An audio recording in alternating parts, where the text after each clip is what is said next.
yayabang ng mga nagsasalita na ganyan, ang gago na.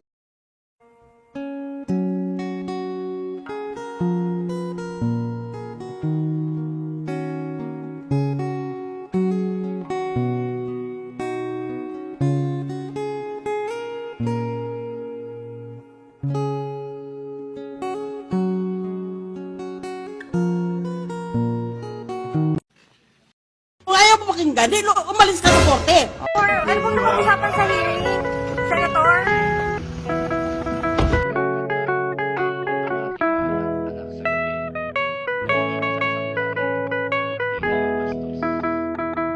Sino ngayon may kasalanan? Prosecution o ikaw? Answer me. Look in my eyes. Look me in the eye. I have Witch hunters here. We are not ghostbusters. Pero klarong-klaro po sinong mastermind, Mr. President. one last question, if I may. If that is in the form of a motion, go ahead.